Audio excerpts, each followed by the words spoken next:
What's up, everybody? I'm Austin with Bango Distribution. Today I'm here with Yoel, our head cultivator for our national branch over in California and in New Jersey. Yoel, how you doing today? Doing good. How are you? I'm doing good, man. So go ahead and tell the people a little bit about what you do and what your role is here for the company. Yeah, so I guess here with Bango, I spearhead cultivation, help develop all the cultivation strategies, new facilities, managing the farm, managing employees, all the above. And my favorite part is playing with plants, and that's what we're here for. What would you say the key differences are so far that you've noticed coming into the New Jersey market versus what we've done traditionally in California as far as cultivation goes? Yeah, I think New Jersey in general it didn't have an established industry like California did. California really legalized an industry where Jersey really developed an industry. So coming into New Jersey was like a brand new playing field. It was very interesting to come in. California already kind of knew what it liked. There was already a lot of established cultivators out there. And then the climate is very different. In California, you could just throw a seed in the ground and it's gonna grow, and out here, and actually like the area that we picked, I like a lot in New Jersey. And I remember the first time coming out here and I see the water tower and it says where it's always growing season. And I was like, this is where we gotta be, So it does have a good climate for growing where we're at, but it is a very different climate. We get a lot more cold days. We're seeing much less sun. I think over here we're at around 200, 240 sunny days per year on average. And in California, we're way over 300. So there's a little bit of differences as far as climates and all that, and how different genotypes will do, across the different climates. But yeah, overall, I think it's a great place where we're at, and I'm excited to see it develop more and more. That's what's up. What would you say the biggest difference between growing our yields, our terpene profiles, our cannabinoids, the quality of product we grow out in California versus here, and why does it change from just growing in traditional outdoor or depths to greenhouse? Yeah, it's a full-bodied question. So I guess like one of the things that you always kind of have to consider is, these genotypes are bred for certain climates, right? There's certain plants that do, and this goes across all agriculture, not just cannabis. Certain varieties of certain plants will do better in certain climates and are meant for those climates, and others are not. Now, California has been doing this thing for decades, so a lot of the genotypes that we have, a lot of the different strains that we have come from California, originating in California. But coming into New Jersey, we kind of had to redevelop that and start over in a sense, and look for new genotypes that are going to do a lot better in our climates that we're growing for here. So, in California, what they were doing when they were breeding is they're looking at, okay, most people are growing outdoors, under sun, long term, so you're planting like end of May, early June, and you're harvesting in October. You're on like a 5-month cycle. Where here it's very different. We're in a greenhouse. We're trying to cycle twice a year. We're under glass. We have some climate control capabilities, so we can really focus more on what our quality of our different strains are, versus trying to make a strain that's going to be very durable and last those 5 or 6 months that's out in the outdoor elements like California, and also harvest early enough before all the rains start coming into California. So I think that's one of the big advantages that we have here with our greenhouse is, being in a more climate controlled setting, being able to cycle a little bit faster so we can grow strains that, they may not do as good if they had to be out there for 6 months, but because we're only keeping them out there for 10 weeks, 12 weeks, we actually have a chance to grow these types of varieties.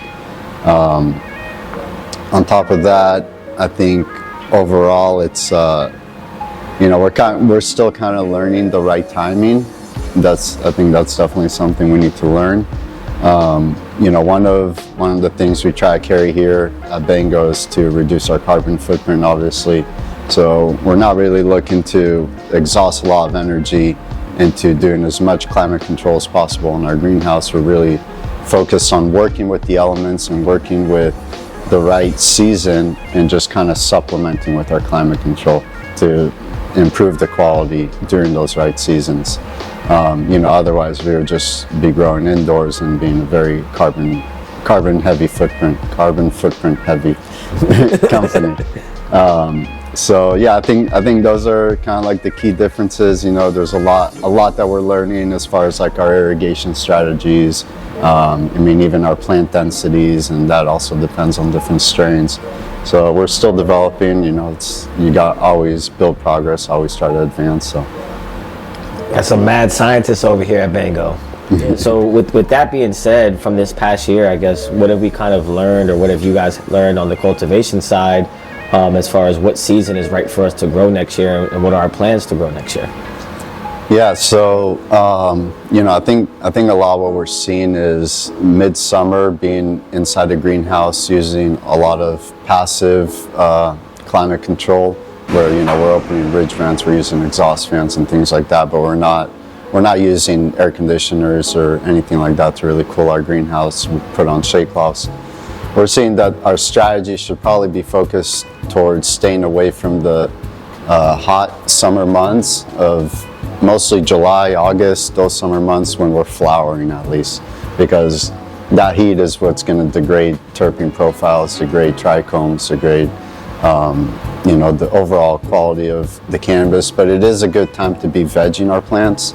So we're trying to align our 2 harvests that we do here with that kind of season.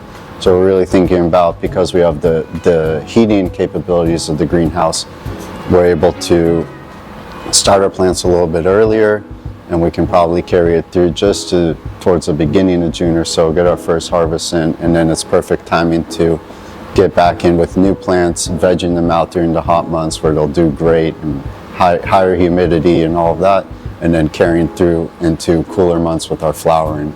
So I think it's going to be something we're trying, at least for a strategy for coming up season. Yeah.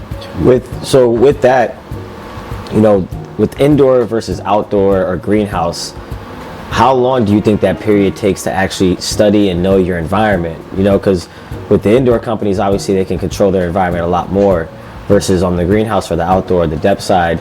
How long does it really take on the cultivator side to really understand that, to be like, okay, this is our method moving forward?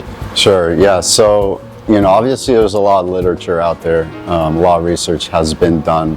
And that's what the indoor guys are really capitalizing on, because they can take that research, they can see where other people have been successful controlling the different elements of a growing environment, and then install all the right apparatuses that they need to replicate that kind of growing environment. And even to the point now where nurseries are coming out with new strains and doing a lot of breeding programs, will actually facilitate a fertigation program for that strain. So it's really become such a plug and play type of cultivation strategy, where there is a literature that we need to focus on, but we also need to study our own facility, our own environment, because we are subject to the elements a lot more. I think the biggest thing that we're looking at now is installing as many sensors that we can in our greenhouse, so we can really start capturing all the different data, because knowledge is power. So having that kind of data lets us go back and analyze and compare with what we're seeing as successful, what we're seeing as maybe something to improve on. That could take a year, it could take 2 rounds, 2 seasons, and I think it's something that's ongoing. We're always going to be wanting to do that kind of research and learning our own facility and improving on that research. Okay, yeah, that's cool. That makes a lot of sense. It definitely has been something that has been a challenge for us that I've noticed on our side, but I see every harvest gets better and better. So, yep. You can tell the difference in what's happening every single time. Now, how do you deal with the bugs or the pests or those kind of issues here? And what are the different, issues you have to deal with as far as pest management here versus California? Is it worse here? Is it better there? Yeah, a lot of it comes down to how you're growing. So when we're in an outdoor situation, you have a lot more nature trying to balance itself out. So you actually have, in California, we'll see lots of natural beneficials. We'll have the ladybugs, the green lacewings out there, and we're not bringing them in. They're just coming in, and they're kind of monitoring the populations of the pests for us. So they're working with us in harmony. Now here we're closed walled, right? So we don't have those natural enemies coming in and helping monitor our pest populations. So it starts with clean beginnings. That's number one, is not bringing them into your facility, right? So bringing in clean genetics, bringing in clean plants, all of that. Quarantine and investigating your genetics, really scouting them before you bring them to your greenhouse. And then it goes into protocols. Being under 150,000 square feet of glass, all under one building, makes it a little bit difficult to isolate, because we're walking through every single bay to get to the next plant, So that's like, humans are the number one spreader of these types of pests, because they're just, as you're walking through to go do your job, they're jumping on your clothes and they're hitching over to the next plant. So a lot of it comes down to protocols. You want to always start in the cleanest part of your facility and work through to the dirtiest part of your facility throughout the day. So you're not wanting to go into your production room, spend all day in your production room, and then go inside to your mother library and bring all those pests into your mom's. So a lot of protocol implementing. One thing I'm really excited about this year is we're going to start implementing a beneficial insect program, where we're bringing in beneficials, just like we would have those natural beneficials in California. We're actually going to import them in. They come in all different forms and for different reasons, and matching the climates that we're growing in. And those should really help us keep our pest populations down. And then on top of that, we have to continually scout, because just doing something and hoping that works doesn't mean it's going to work. So we have to continually go in there. We have to scout our plants, identify hotspots, and treat those hotspots. That's what's up. There's a lot of work that goes into just growing this greenhouse work that you guys are getting in California, man, and in New Jersey as well too. It's crazy. That's what's up. So how do you deal with light management in a greenhouse out here, and how do you deal with soil management out here in New Jersey versus California? Yeah, so a lot of what we're doing here is just using natural lighting. The only thing we're really supplementing with currently is to extend our photoperiod, because cannabis plants naturally are photoperiodic, at least the ones that we grow, which means that they will not flower if they receive more than 14 hours of light. So there are certain times of the year where the sun is not out for more than 14 hours. So we're just using very low wattage bulbs just to extend that photoperiod, so we can really control our cycles a little bit more. But we're not doing anything as far as supplemental lighting to really, boost our yields or boost anything like that. We're really working with the natural season, natural lighting, and the natural spectrum that we get from the sun. And then on top of that, we're seeing, because we're under glass, we're not under any kind of poly or plastic, we're under actual glass. We're seeing really high light intensity in the summer months. So what we're doing is we're applying a slight white pigment to the glass in those summer months to diffuse that light a little bit. So we're seeing less UV degradation on the plants. And then you asked about soil. So as far as soil, our motto has always been to conserve our soil. I see a lot of growers do the craziest thing I've ever seen in my life and actually throw their soil out after every cycle, which is, it's just so expensive. That's my number one thing. How can you afford that? But on top of that, the way that we treat our soil, we're actually just enriching our soil, making it better and better every single time that we're cultivating in it. So now what we're starting to do is we're actually, because over here in New Jersey, we're in containers. First in California, we're in beds, big beds full of soil. So the soil is staying pretty homogeneous in our beds. We're laying down a cover crop in the winter months, doing a mow down, mixing it up a bit, and then amending it with compost, seed meals, and etc. So in New Jersey, being in containers, we don't really have that chance to homogenize our soil across our entire canopy. So after our cycles now, we're actually pulling the soil out of the pots, homogenizing it in piles. We're going to mix it up again, add everything that we typically add, compost, seed meals, add a little bit of an organic fertilizer package to start it off, and then put it back into the pots and start our next cycle with that soil. And then through our cycle, we're constantly feeding our soil with different compost teas, anything like that to help the soil biology, to maintain it. And yeah, I mean, that's how we've seen just improved soil over our cycles. We're not seeing that we have to actually get rid of our soil or anything like that. Obviously, we're monitoring for any kind of soil pathogens. And as long as we're not seeing anything like that, we can just keep reusing and amending our soil and reduce our waste here. Oh, that's cool. Trying to be environmentally friendly. What would you say is the biggest difference between using like cocoa or rock wool versus using soil like we do over here? Yeah, so when you're using cocoa or rock wool, they're not really holding any kind of microbiology in their soil.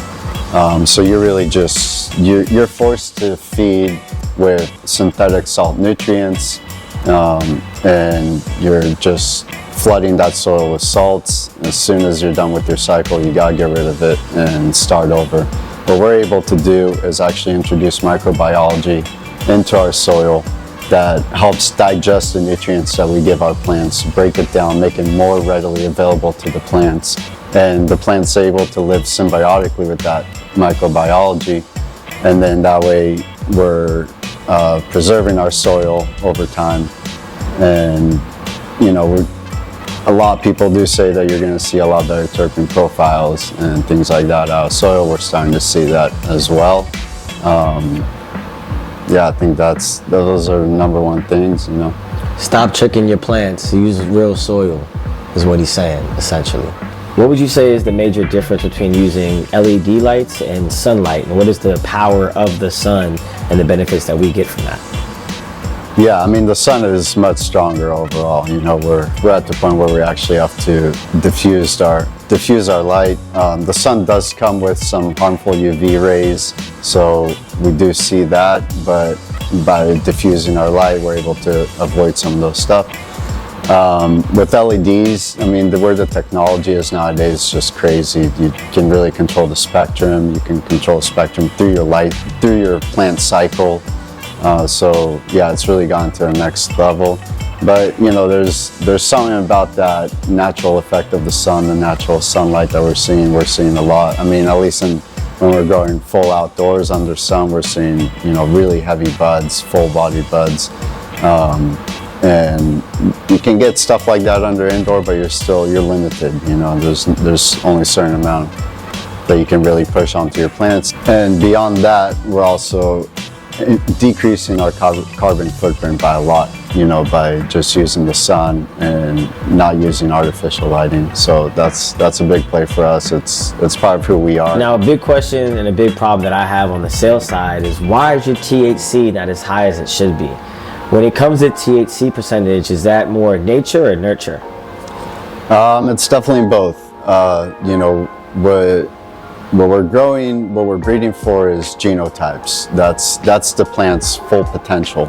And then when we're actually growing that plant, we're looking at phenotypes. So depending, you know, the plant may have the potential to produce 35% THC, which I think is crazy, but it may have that kind of potential. But depending on your environment is actually what it's going to produce. So there is a lot of nature and nurture involved in that. Now, obviously, for the market, we're aiming to grow, you know, things that have the most potential as far as what we're seeking. Sometimes it's not THC, sometimes it's a higher terpene profile, you know.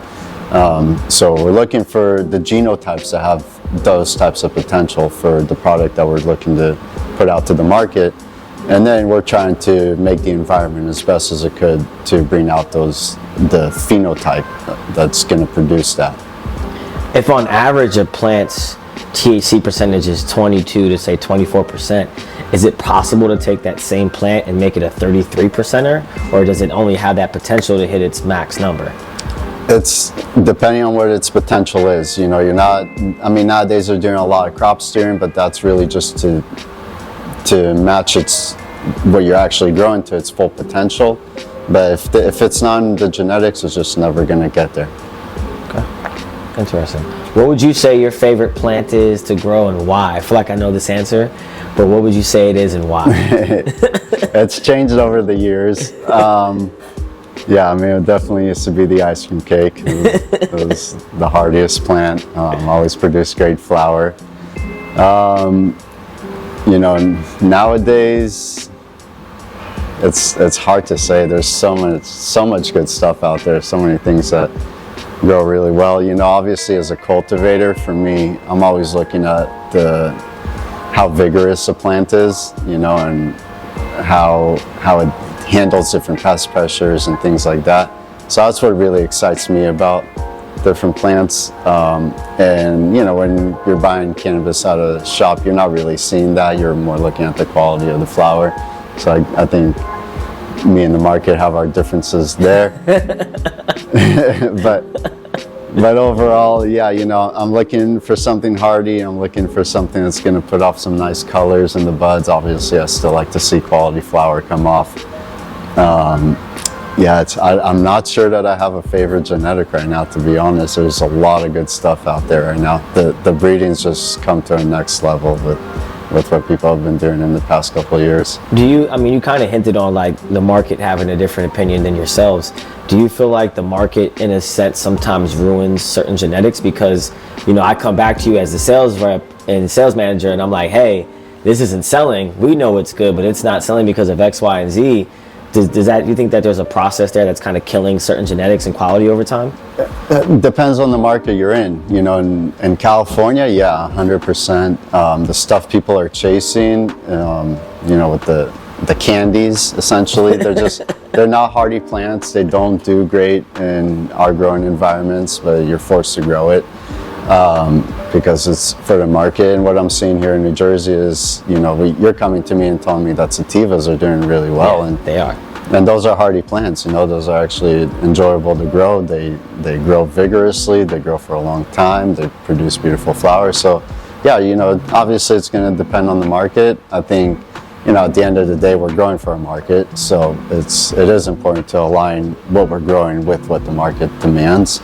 And I think if we can do that and enjoy the plant at the same time, then, you know, all the better. And there's a lot of really good breeders out there that have been able to match cultivators' expectations with the market's expectations, and now we're starting to team up with some of those breeders, and that's even more exciting.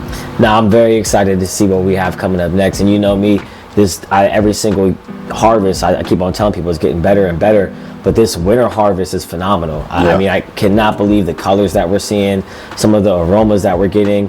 What do you think attributes to that color change? And can you explain that process to us a little bit? Yeah, sure. So, you know, just going back to genetics, some genetics are just going to be purple. Like we're seeing the Tropicana cherries. That's a purple strain. No matter what time of the year you grow it, what conditions it's under, it's purple from day zero. And then what we also see in the winter harvest is an increase in anthocyanins, which that's the pigment of the plant that gives it its reds and purples. And it's not just in cannabis, it's in fruits, it's in every single plant out there. And that pigment will degrade rapidly under heat. In the winter months, we're seeing a lot cooler weather, so those anthocyanins are really able to come out and flourish in the plant, and that's what we're seeing as far as the purple pigments. Oh yeah. So with that being said, we've had an amazing year, learned a lot of things, new strategies, got a lot of data.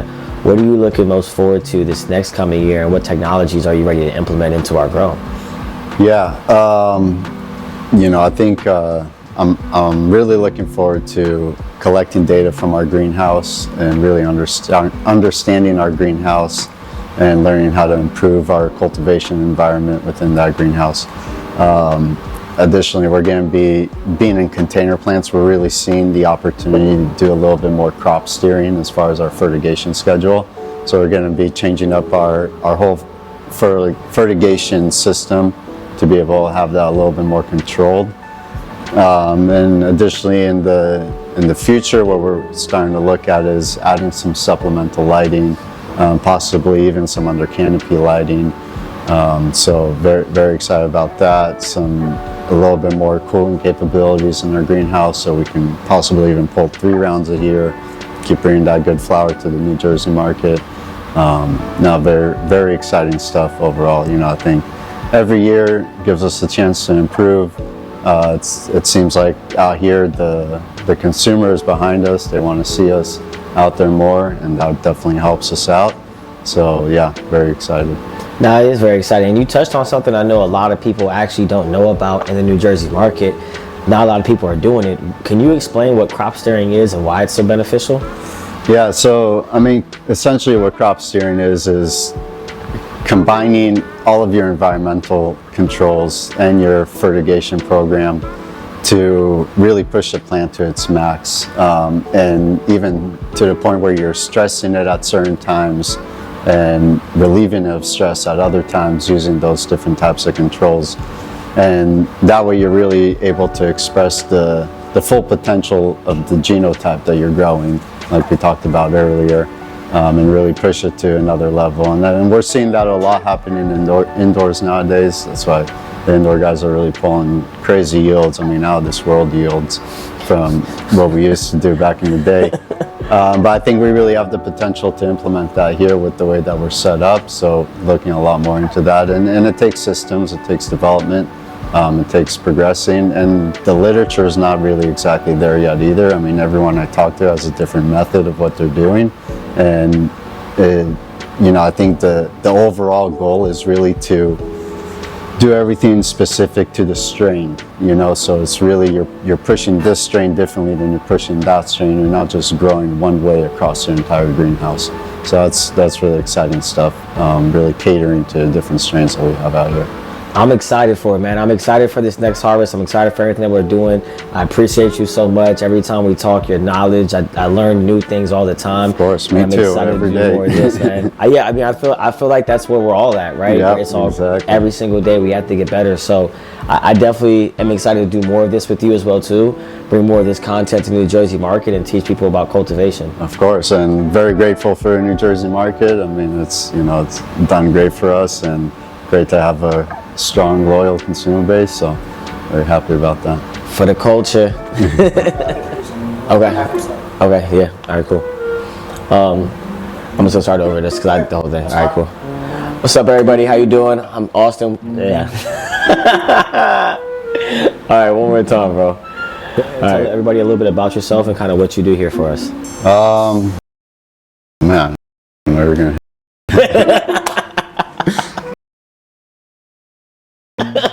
Was it on there?